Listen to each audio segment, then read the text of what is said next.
This is the video follow-up, and to be clear, this is the first swing or before swing before we made any changes. So, as a reminder at setup, your stance was quite wide here. I'm kind of drawing some lines. You can see your leg structure. Tommy Fleetwood here, and even his stance is a little bit wider than most. So again, we kind of want shoulder width. And I think the big thing you can see, the grip. We talked a little bit about this. Your left hand being a little bit more connected with the right hand. So again, that right hand really should overlap the left thumb, and having a stronger grip will affect the club face. So as you go back, a couple of notable things we talked about. Number one was the wrist set. So you can see right here, you pretty much have, well, I wouldn't say no wrist set, but it's super minimal. And virtually all players, whether it's a guy on tour, whether it's, a guy at your local golf club that's shooting good, they're going to hinge the wrists. So I think that's important for both power and accuracy. The second thing I would say, and you came up with this suggestion, it's a phenomenal drill for what you're doing. If you watch your lower body pivot, you're really loading into the right side, where again, we want to turn, but the lower body pivot should be a little bit more of a swivel. So the drill that I would say, kind of like you mentioned, if you were at the gym, right, you just park like not a medicine ball, a yoga ball against the wall. You can watch Tommy Fleetwood over here. Check this out. I mean, his hips would basically stay against it. And then the key is in the transition to really shift the lower body. That is what initiates the downswing. So again, when you're coming down, your left hip is returning to its original point, where again, with the tour guys, you're going to see a nice lateral slide. So let's get rid of some of these lines. Decent impact position. This was the before swing. And it looks like you just haven't released the club a whole lot. So, at some point, the club, when we release it, we're talking about turning that club face over, because again, remember, you did miss a fair amount of shots to the right. But before we go any farther, let's take a look at the after swing. So once again, okay, Colby, so if we take a look from the face on view,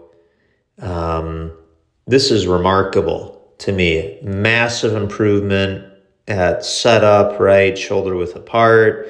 The left hand grip is a lot better. I still think you could turn and rotate that left hand over a little bit more to make the grip a little bit stronger.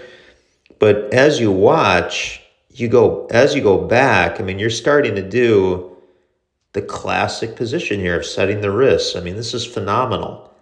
So that's starting to look a lot more like a Tommy Fleetwood, wouldn't you say?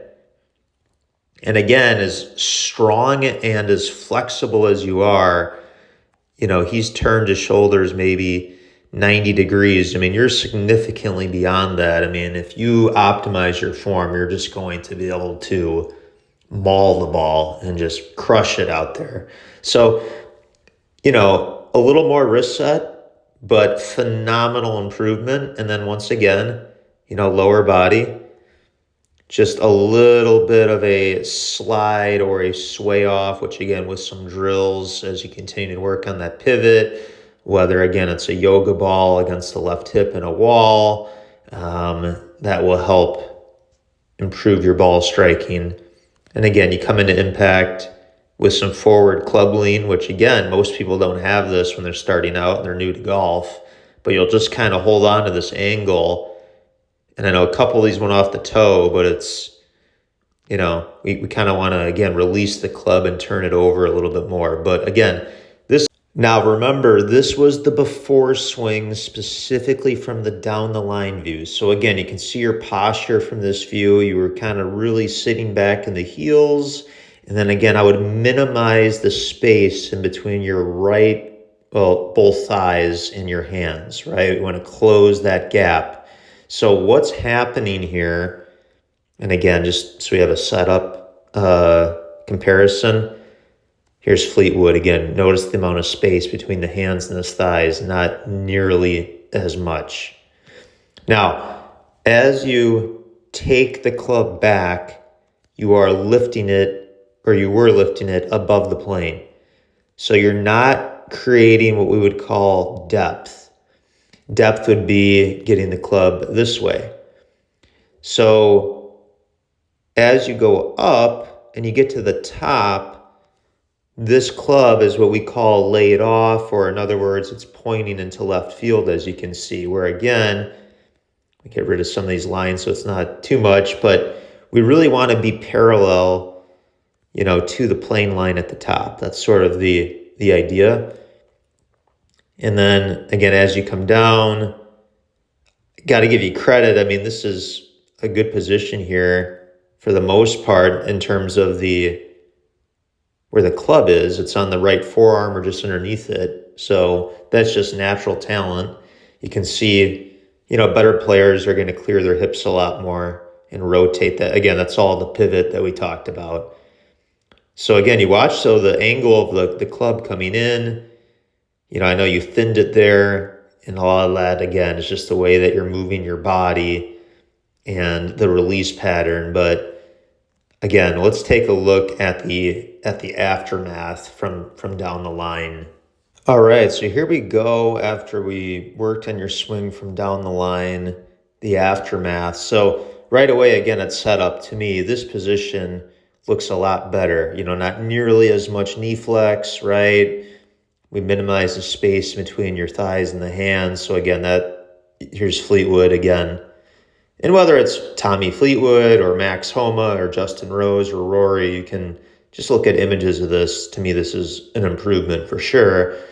And then we watch your swing, going pretty much up the plane, not bad. And to me, this is a day and night difference. This position here is awesome. That right there is superb.